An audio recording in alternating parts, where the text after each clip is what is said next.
Good Tuesday morning. Jerry is in for Boomer. Boomer is out in Las Vegas filming a bunch of promo stuff for the Super Bowl. It's a CBS Super Bowl that is out in Vegas, so he's going to be out the next couple of days. Good morning, Jerry. How are you? Morning, and just think this. So right now, we would be on live at 3 a.m. in Vegas. And you guys would have finished up the warm-up show from 2 to 3 a.m. If we are going out there and doing that, which apparently we are. It seems like it. So that will be very interesting. So I wonder, do those guys go out together? Is this going to be like a whole big thing with the NFL Today crew? Is Nate taking off the CBS This Morning show like Boomer's taking off this show, or is he working out there? I would think he's off. This is fascinating to me. These guys go out there to film all this stuff, and they've got all this other stuff going on in their lives. Everything's on pause. Yeah. Nate's off, Boomer's off, and they're filming a bunch of little vignettes. Well, what do we always say? The NFL is king. So That if is the true. NFL comes calling and you're with CBS, you got to go do what CBS wants you to do for the NFL. I mean, with all the technology these days, can't they just put like a fake Vegas up behind them? They got to send them out there to the real Vegas I guess so. for days and days and days to film stuff. Get your money's worth. Like, Get your money's worth. What are these vignettes going to do I for don't know. anybody? I don't know. But it is amazing. It's May 23rd, and we're already thinking Super Bowl in February of 24. Yeah. Do you think they go to a strip club, any of these guys? They can't. There'd be video out so fast. No chance. Who's the one out of the group that could get away with being at a strip club and not getting recognized? Bill Cowher. You think so? I don't know. Go Spearman Rhino. What's your name, Candy? I'm Bill. You call me Coach. Oh, Coach. You got daddy issues? That's not funny. Yeah, I mean, I guess all of them are so famous right now, nobody could get away with it. Maybe Phil. Do you think Phil's Cume rating right now is the lowest out of all of them? Well, I picked Cowher because I think of him as the older guy, but Sims is older than Cowher. Yeah. I mean, they'll look at him and be like, that guy looks like one of our forefathers. They'd be all recognized, but who can get away with it? Like, I feel like I've seen that guy in a dollar bill somewhere. I think Cowher could get away from it only because he didn't play. He was a coach, and it's a long time ago now that he was a coach. I think it's possible if any of them get away with it, it'd be him. Yeah, but the strip clubs are filled with young, I know that. testosterone-filled guys who are football Well, then fans. the answer is nobody then. Yeah, I guess. I suppose. Yeah, to me, I say Phil's the one who could get away with it the most because Phil looks the most different out of all of them from his playing days. Especially when he wears the grandma glasses. Yeah, right. If he walks in there with the lady glasses. Yeah, I think he could probably get away with it. Lady glasses and a scarf. Sits down. All right. Do I want a lap dance? Yes, I do. Do I want to go in the champagne room? Not yet. But you can convince me. Sounds like a good time. Yeah. Yeah, those guys will probably go out to fancy dinners and stuff, but that's probably it. That would be it. Oh, I man. think they're in bed by Vegas time, 10 p.m. easy. Yeah. Because it's like 1 o'clock for them. Right, they'll go to dinner, they have some drinks at dinner, maybe a drink at a bar somewhere, and then that's it. Yes. And they got full days, and they can't be out gallivanting around. I mean, you can't sit down if you're James Brown or Boomer Esiason at a blackjack table and not get How about bothered. the craps table? Oh, yeah, there's no Life of the way. party. I could see that being Boomer. Really? Being the life of the party at the craps table? Oh, Yes, yeah. Well, I could. If he's got the Casamigos going and everything, 100%. he could definitely do that. I'm upset that I'm missing this, but I think we're going to have our own version I of think it. we are. Correct. Coming up in a few months. Well, anyway, Jerry, first off, before we talk about the Mets and the Yankees and the Knicks and the Jets, because I have a thought on that, congratulations to Joseph on his no-hitter. Oh, yeah. Oh, my goodness. He had a good weekend. I will say that. They had a good time. I did hear you guys yesterday morning because someone sent it to me. Yeah. So it was a 5-inning no-hitter because we Okay. won 10-0. He was supposed to go back out for the 6th. We scored 4 runs, though, in the inning. Mercy And rule It still it counts. turned out to be, but it was actually a lot of. I tell you, that Ripken place down there in Aberdeen. We did Myrtle Beach last year and Aberdeen, Maryland this weekend, and it is phenomenal. And then, of course, because that facility isn't nice enough, they got to play at the Ironbird Stadium right across the street on Sunday in their semifinal game, which is the game Lepresti was referencing yesterday against the Young Guns. Lost in 9 or 10 innings, I forget.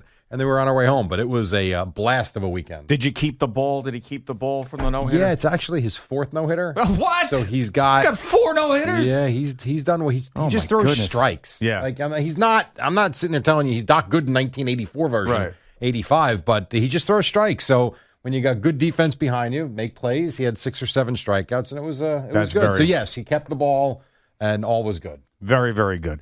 All right, so I was thinking this morning, are we in a world right now in New York sports where the Knicks and the Jets, 2 teams that have not celebrated a championship since way before I was born, that they are closer to a title in their respective sports than the Mets and Yankees are?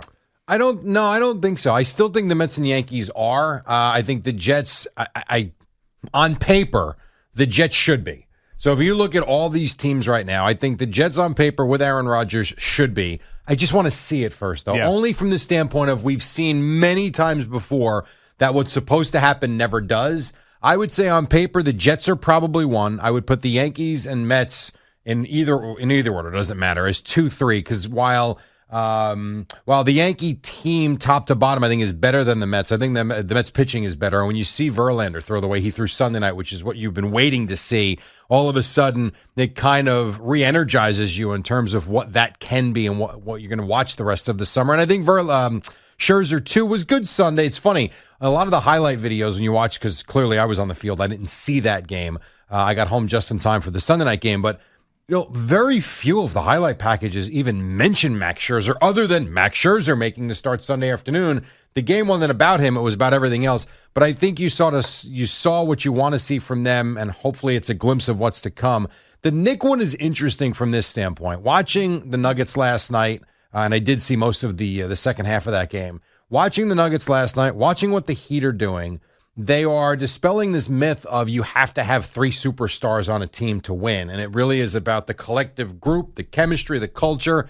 And I think the Knicks have a chance to build upon what they've done the last couple of years and be there. See, I do think that the Jets and the Knicks are closer to a championship than the Mets and Yankees, because what do we talk about with the Jets? They were a quarterback away from really being right there. And I do think that the Jets are good enough to, at the very least, get to an AFC championship game and then see what happens from there. You're 1 game away from the Super Bowl. So I do think that they are very, very close, because I think the Aaron Rodgers thing is going to work out. And the Knicks, the way that the playoffs have worked out, I mean, the Knicks have had a better postseason more recently than the Mets and the Yankees, talking about how they finished last year. Now, I know that the Yankees got to an ALCS, but they were non-competitive in that ALCS. They got swept. They were nowhere near close to it.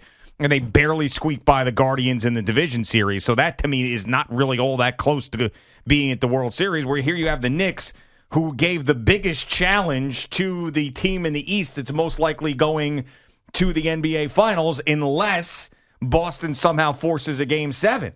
But if they don't, the Knicks would have taken the Heat to 6, where you had the Bucks who only took them to 5, and then we'll see. It might be a sweep or 5 with the Boston Celtics. So you're essentially the second best team in the East. So I don't think that and we talk about superstars and adding a superstar. I don't know if it has to be a superstar. They need a guy who can shoot consistently, who's going to be in the starting lineup from 3. I mean, that's the biggest thing. So as the Jets were 1 player away, I think they got that player. I think the Knicks are very close and a player away. And when I look at the baseball teams, I just have this terrible taste in my mouth from what the Mets did last year in the postseason. And I don't think they're much better this year, if at all. And the Yankees, how many times do we have to see them get beat by a better team in the playoffs to realize that you can't assume that they're going to go to the World Series? I guess with the Yankees, the thing that I always come back to are weeks like Aaron Judge just had. And if Aaron Judge is swinging the bat the way he is, they're a different team. But he never does in the playoffs. I understand. But even A-Rod had his 2009. Yeah. I mean, at some point, things click, and not everybody's in a collective funk. And, the reason why we think they've got a chance to win every year is because they have the talent to do so. October hasn't been kind to them, but I also have to figure he's too good to not have a big postseason at some point. And by big, I mean put the team on his back and go out there and win series the way we have seen him win games and series during the regular season. So I still think, I really do I think the Yankees still have a great chance to win a championship this year. The Knick one, you got the superstar in Jalen Brunson. I agree with you. My only concern with saying that they're close, as constituted right now, and I guess you can make the same case for what I'm about to say, is I still think, especially now with the new head coach coming in, assuming they pick someone that fits and molds and gels and makes it work, the Bucks still worry me coming out of the East. And this was a very odd first-round playoff series for them. I don't think Giannis was fully healthy. I don't. Maybe he was. I don't think he was. You bring in, maybe they bring in Nick Nurse. I don't know. But whoever they bring in, you've got to think is going to be better than Budenholzer. And I still think that team, depending upon what they do in the offseason, is still the team that you're going through. And I don't know that the Knicks have anybody yet to compete with Giannis, who's at full strength, is still, to me, one of the best players on the planet. Yeah, and that is a pretty fair assumption that team's going to be much better. I mean, they were a 1 seed. They ran into this buzzsaw Miami Heat team that is just unbelievable, the story that's going on. But I'm assuming that the Knicks are going to be better next year. I'm assuming that they're not going to bring back the same team. And if they do end up with someone like Damian Lillard, which could be a possibility, as he was chirping on Twitter about maybe finally getting traded. I mean, that team, to me, is essentially, I mean, they could be a favorite. They really could in the Eastern Conference, to come out of the Eastern Conference. So that's how close I think that they are if they're watching this postseason. Now in the West,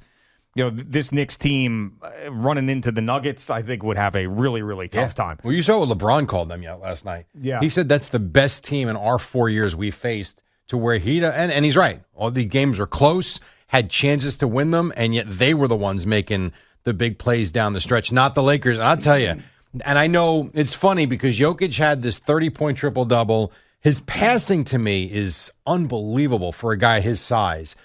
He had a couple of horrific possessions, but the 3 or long 2, whatever the hell it was counted as, with 2:52 to go or something like that, with the shot clock winding down. I mean, it's absurd that he's that. He doesn't appear to be athletic, and yet has to be to make shots like he made last night. I don't know right now anybody matches up with the Nuggets, and I even mean the Heat too. I mean, you tell me on Miami who is dealing with Jokic. Oh, it's impossible. I mean, Bam Adebayo is a big man who is a defender, but when you're talking about everything that Jokic does, I mean, it's going to be impossible. Nobody can. I mean, that's why he won back-to-back MVPs, and he averages a triple-double every single night in the playoffs. I mean, and nobody can deal with him. And they're impactful. At least they have been in the postseason, impactful triple-doubles. Like, you can have a triple-double where you have 15 points, 10 rebounds, 10 assists, but at the end of the day, when you actually watch the game, it's all right, whatever. He played well, but these are monster triple-doubles. It always seems like he's 30-plus. The rebounding numbers are through the roof. His passing is elite, especially for his size. He impacts a game like no one I've ever seen. And the more you watch him, and I forget who the ESPN reporter was that said wasn't aware of him. Oh, Lisa Salters. Right, who had to interview him. It's funny, had to interview him after the game last night. And she said, "Who are you again?" He is something to see, though, and TV just showed that's the shot that I was talking about on television with 2:50 to go, I guess. And you know who I thought did a really good job on him last night was LeBron, who covered him a lot. But at the end of the day, you can only hold him back so much. Jamal Murray was really good. Kentavious Caldwell-Pope in spots made plays. Michael, they are really good. And if they don't, as good as Miami's been, if they don't win the championship, I'll be stunned. Yeah, I would agree. It's funny because we talk so much about these dynasties and the big three that get together in the NBA, and you got like the Heat win a couple of championships, and then we've seen the dynasties in the past with the Lakers and the Celtics.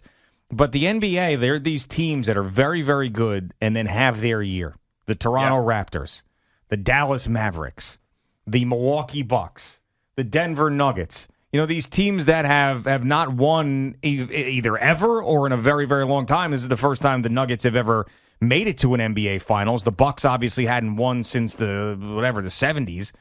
So, but it's interesting because we always think about how the NBA is like it's the same teams and the superstars this and whatever. Not anymore. I mean, the Golden State Warriors, of course, had their run, but if the Nuggets end up winning, that's another one of those teams that just has been there, has been very good, and then had their year. And now to come full circle, what do they all have that I think the Knicks now have?